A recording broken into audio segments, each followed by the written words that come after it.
I know I've had my shares, my share of disappointments in marriage, and definitely some things that occurred with other people. And when that happens, it could be totally devastating, or it could be just another situation. Today, we're going to talk about how to handle disappointments in marriage. So stay tuned in as we explore three top things that you can do to handle those disappointments in marriage.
Good evening, Unique Couples community. Welcome to Unique Couples Sunday Night Live with Yeah. Vito and Linda Patrick. We are here today and we're going to have a great time. So if you have a comment, question, or want to connect with us, stick around to learn how. Today, we're going to be talking on the topic how to handle disappointments in marriage. And we're going to be talking about the top 3 ways to handle disappointments in marriage. If you haven't subscribed to the Unique Couples YouTube channel, you want to go ahead and subscribe to Unique Couples YouTube channel, and you want to turn on that notification bell so you can know every time we go live. So go ahead and subscribe to the Unique Couples YouTube channel. For those of you that are joining us, go ahead and type in hashtag Live Squad. Let us know where you are watching from. Let us know how many years you've been married and where you're watching from. Also, for those of you that are watching the replay, go ahead and type in hashtag replay. Yeah, so we're talking about how to handle disappointments in marriage. And like I said earlier, I know I've had my share of um shares of disappointments. And yes, sometimes he has disappointed me too. I've disappointed myself and people have disappointed me. And all of them sometimes require or they came up with different reactions. And sometimes I've been so upset that he didn't follow through and do what he needed to do. And then I started to take it out and it affected our relationship. And so we have to learn, I had to learn how to handle the disappointments so that it doesn't impact our relationship. And so we want to share that with you as well. So when it comes to these disappointments and it relates to other people, there are things that we could do. I mean, if people are disappointing both of you, you're married and they're disappointing both of you, hey, what could they do? I mean, yeah, what could they do? Yes. So, number one, when it's people, you want to Yeah. band together and grow stronger from the experience. Yeah. That's very important. You want to grow together. You want to grow stronger. So it's like, don't allow the experience to tear you apart, or but allow it to help you to get closer and connected as a couple, as Mhm. opposed to taking it out on each other and growing apart. Allow it to make you realize that, hey, we could talk about this, we could discuss this, we can connect more, we can, and allow that to increase the intimacy in your relationship, as opposed to making it dwindle. So that's a good one. And believe it or not, and well, it's not a believe it or not situation, but like it or not, Mhm. sometimes those experiences leave us bitter. They leave us hurt, and upset, and we have to deal with those feelings. So we have to, we don't just want to bottle them up and forget about it. We need to be able to express, deal with it, kind of put it in a place where it doesn't impact our relationship in a negative way. Okay. So, what happens when it's your spouse who disappoints you? What happens when So that occurs? when it's your spouse, Hmm. don't resort to blaming or name calling.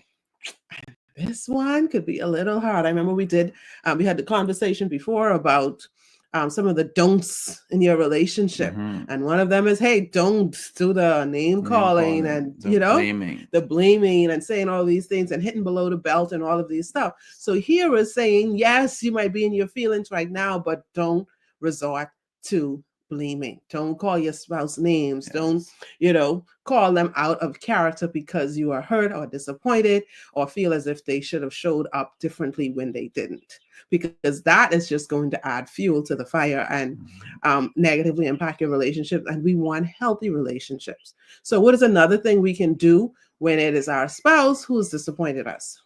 Don't allow the disappointment to cripple your relationship. Mm, If you make what your spouse is supposed to do more important than who they are, you are setting a course of destruction for your relationship. yeah. Yeah, so that's something you Mm-hmm. definitely don't want to do. Don't cause that disappointment to crush your relationship. Your relationship is much more important. You should be able to deal with that disappointment, handle it together. You are a team, one team.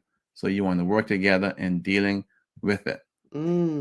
Okay. Sometimes it's easier said than done. I know, but we have to get it done because our relationship is the most important issue. Mhm. And so, what are three things you can do? So we've talked about some of the things that you shouldn't do, but there are three things that you can do, and we want to say, hey, do this when you encounter those disappointments, whether it's someone, other people, or it's your spouse in your Mhm. relationship. Try these things. Yeah. So, number one, express your concerns. Okay. Let your spouse know how you feel using iMessages. Linda, I love you. I'm sorry for disappointing you. Something like that. Okay. So it could also it's also you're telling your spouse now how you feel because you're disappointed with what they did. So it's I feel, I I think, I because it's you expressing how you feel to your spouse, with the disappointment and how your reaction to it. And so you want to use those I messages to begin your sentences, instead of saying, you always disappointing me, you never do live up to your word. Okay, so you can rephrase that. I am disappointed that you did not fulfill your obligations. I am disappointed. Okay, so it's more the I instead Mhm. of the accusing you. And because when you use the you and accuse, then it shuts down the walls to positive communication where you actually get stuff accomplished and done. It creates barriers, and your spouse will actually put up a block. So you want to avoid that. Okay, so that's number one. One. Number two, I love this one. And I think we don't use it probably enough in the right places and context, but we definitely have to do this one. And number two is pray for your spouse. Sometimes Yes.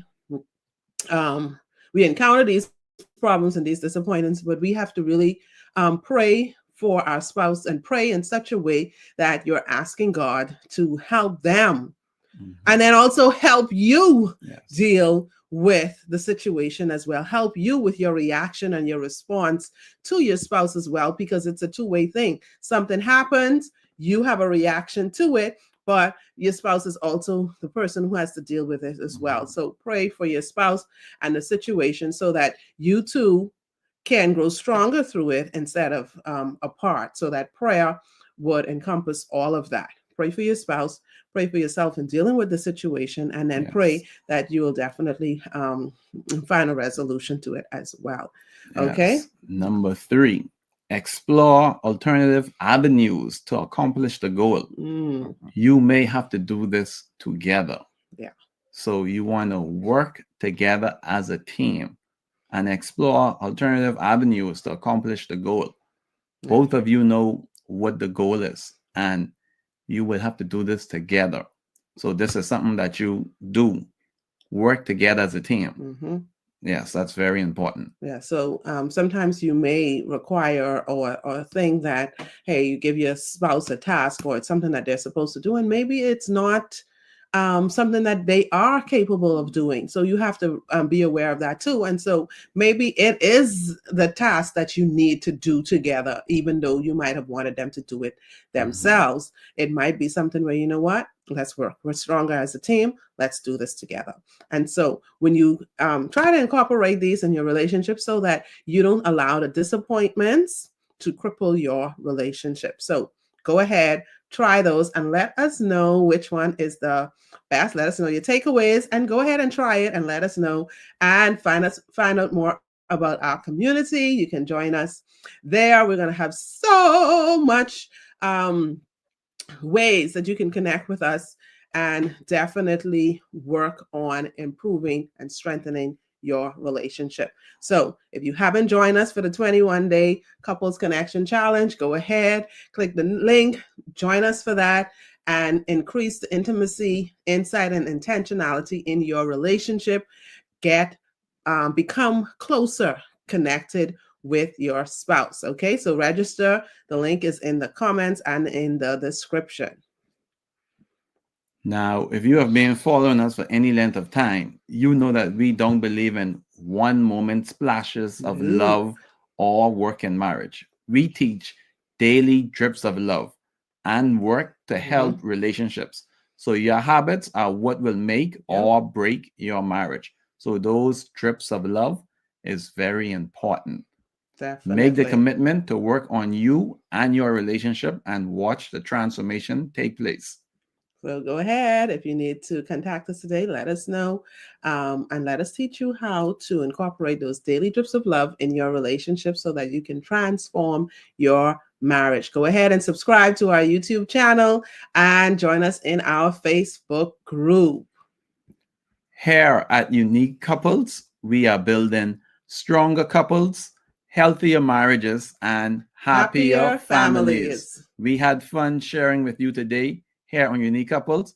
Have a great rest of the evening and have an awesome week. Bye. Love you guys. Bye.